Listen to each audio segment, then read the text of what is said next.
अगर तुम्हें लगता है कि कियामत का दिन बहुत दूर है तो यह कहानी सुनने के बाद तुम्हारा दिल कांप जाएगा। कियामत की सुबह एक आदमी हर गुनाह करता था, झूठ बोलता, धोखा देता और घमंड करता था। लोग उसे समझाते थे लेकिन वो हंस कर कहता, जब कियामत आएगी तब देख लेंगे। एक दिन वो उठा लेकिन सूरज पश्चिम मगरिब से निकल चुका था। दरवाजे खुले थे, लोग रो रहे थे और आसमान फट चुका था। फिर एक भारी आवाज आई, आज के दिन न तौबा है न माफी। वो घुटनों के बल गिर पड़ा और रोते हुए बोला, काश मैंने एक सजदा और कर लिया होता। सबक, आज जो वक्त मिला है वही तौबा का वक्त है। कियामत का दिन सिर्फ हिसाब का दिन होगा, अमल का नहीं। अगर तुम्हें भी ईमान बढ़ाने वाली ऐसी कहानियाँ पसंद हैं, तो वीडियो को लाइक करो, शेयर करो और चैनल को सब्सक्राइब करना मत भूलो। क्या तुमने कभी देखा है कि दरवाजा अपने आप खुल जाए, वो भी फजर से पहले? अगर नहीं तो ये कहानी जरूर सुनो। अली एक पुराने मोहल्ले में नया घर लेने आया था। पहली रात सब ठीक था, लेकिन फजर सुबह की नमाज से कुछ पहले दरवाजा अपने आप खुल गया। अली ने सोचा शायद हवा होगी, लेकिन अगली रात फिर वही हुआ। तीसरी रात उसने हिम्मत की और जाकर देखा, बाहर कोई नहीं था, बस ठंडी हवा का एक झोंका और मिट्टी पर नमाज के निशान बने हुए थे। सुबह उसने मोहल्ले के एक बुजुर्ग से पूछा तो वो मुस्कुराकर बोले, बेटा ये घर उस मुअज्जिन अजान देने वाले का था जो हर रोज फजर की अजान से पहले दरवाजा खोलता था। शायद आज भी वो अजान देने निकलता है। सबक, जो इंसान अल्लाह के काम में लगा रहता है उसका असर मौत के बाद भी जिंदा रहता है। अगर तुम्हें भी ईमान जगाने वाली कहानियाँ पसंद हैं, तो वीडियो को लाइक करो, शेयर करो और चैनल सब्सक्राइब करना मत भूलो। एक दिन एक गरीब आदमी मस्जिद के दरवाजे पर बैठा था। लोग आ जा रहे थे लेकिन कोई उसकी तरफ ध्यान नहीं दे रहा था। तभी एक छोटा बच्चा उसके पास आया और बस मुस्कुरा दिया। न उसने पैसे दिए न कुछ कहा, बस एक सच्ची मुस्कान दी। गरीब आदमी ने आसमान की ओर देखा और बोला, ऐ अल्लाह, शायद तूने इस बच्चे को मेरे दिल को सुकून देने के लिए भेजा है। अगले दिन वही बच्चा अपने अब्बू के साथ आया और उसके अब्बू ने कहा, मेरे बेटे ने कहा था अब्बू उस अंकल के लिए खाना ले चलते हैं। सबक, कभी किसी के साथ अच्छा बर्ताव छोटा मत समझो। अल्लाह के नजदीक एक मुस्कान भी बड़ी नेकी होती है। अगर तुम्हें भी दिल को छू लेने वाली, ईमान बढ़ाने वाली कहानियाँ पसंद हैं, तो वीडियो को लाइक करो, शेयर करो और चैनल सब्सक्राइब करना मत भूलो।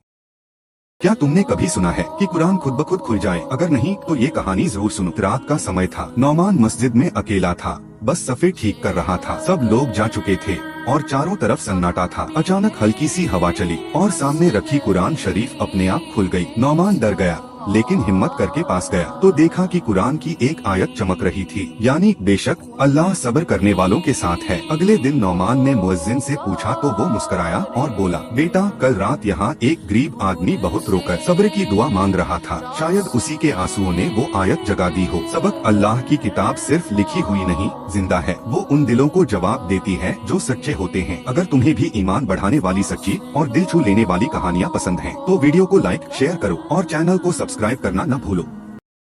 क्या तुमने कभी सोचा है कुछ लोग मस्जिद की आखिरी सफ में अकेले क्यों नहीं बैठते? रात के 12 बजे थे। अली इशा की नमाज के बाद मस्जिद में अकेला बैठा कुरान पढ़ रहा था। पूरा हॉल अंधेरे में था, बस मेहराब के पास एक हल्की सी रोशनी जल रही थी। अचानक पीछे से कदमों की आवाज आई। अली ने पलट कर देखा, वहाँ कोई नहीं था। थोड़ी देर बाद फिर वही आवाज आई, पर इस बार जैसे किसी ने बहुत धीरे कहा हो, सफ सीधी करो। अली का दिल तेजी से धड़कने लगा। वो डरते हुए पीछे मुड़ा तो आखिरी सफ में एक साया खड़ा था, नमाज के हालात में, मगर उसके पैर जमीन से ऊपर थे। अली डर के मारे बेहोश हो गया। जब होश आया तो मुअज्जिन ने कहा, बेटा तुम जिस सफ में गिरे थे वहाँ एक बूढ़े आदमी की 10 साल पहले मौत हुई थी, तब से कोई वहाँ नमाज नहीं पढ़ता। सबक, मस्जिद अल्लाह का घर है, मगर कभी कभी वहाँ वो रूहें भी रहती हैं जो अपनी इबादत अधूरी छोड़ गई थी। कभी तुमने सुना है कुछ लोग मरते वक्त अपनी ही आवाज में अजान देते हैं? रात के 3 बजे का वक्त था। आदिल अपने कमरे में लेटा था। बाहर से किसी के अजान देने की आवाज आई, लेकिन आवाज बिल्कुल उसकी अपनी थी। वो डर के मारे उठा, आईने में देखा और वहाँ इसका जिस्म सजदे की हालत में पड़ा था। आईना हंसने लगा और उसकी सांस बंद हो गई। अगर तुम्हें ऐसी खौफनाक और रूह को हिला देने वाली कहानियाँ पसंद हैं, तो जल्दी से चैनल को सब्सक्राइब करो। अगली कहानी शायद तुम सुन ही ना पाओ। क्या तुमने कभी सोचा है कुछ लोग आखिरी सजदे में क्यों नहीं उठते? रात के 11 बजे थे। एक बूढ़ा आदमी पुरानी मस्जिद में अकेला नमाज पढ़ रहा था। हवा ठंडी थी, मस्जिद में सन्नाटा पसरा हुआ था। उसने सजदे में सिर रखा और फिर बहुत देर तक नहीं उठा। मुअज्जिन ने सोचा शायद दुआ में मग्न है। वो पास गया, कंधे पर हाथ रखा, पर वो ठंडा था। सजदे में ही उसकी रूह निकल चुकी थी। पूरा हॉल महक उठा जैसे किसी नेक बंदे की आखिरी नमाज थी। लोगों ने कहा, कितनी खुशनसीबी है जो सजदे में ही अल्लाह के पास चला गया। अगर तुम्हें ऐसी डरावनी लेकिन हकीकत से जुड़ी इस्लामी कहानियाँ पसंद हैं, तो चैनल को सब्सक्राइब करो, क्योंकि अगली कहानी दिल भी छुएगी और रूह भी हिला देगी। क्या कभी तुम्हारे कमरे का दरवाजा खुद ब खुद खुला है, जबकि हवा बिल्कुल बंद थी? रात के 2 बजे थे। जैन अपने कमरे में मोबाइल चला रहा था। अचानक दरवाजा हल्का सा खुल गया, लेकिन हवा तो बंद थी। वो धीरे से उठा, बाहर देखा, कोई नहीं था। उसने दरवाजा बंद किया और फिर से मोबाइल उठाया तो स्क्रीन पर लिखा था, मैं दरवाजे के पीछे हूँ। जैन के हाथ कांपने लगे। धीरे से पीछे मुड़ा और वहाँ उसका अपना चेहरा खड़ा मुस्कुरा रहा था। अगर हिम्मत है तो ऐसे और डरावने किस्से सुनने के लिए चैनल को सब्सक्राइब करो।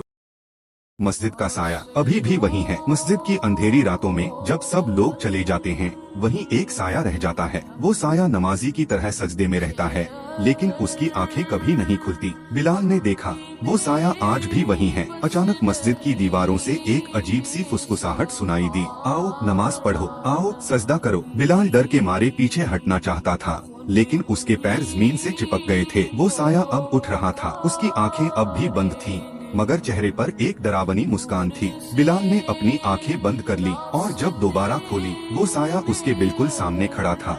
अगर कहानी पसंद आई तो सब्सक्राइब करो। अगली कहानी शायद तुम सुन ही न पाओ।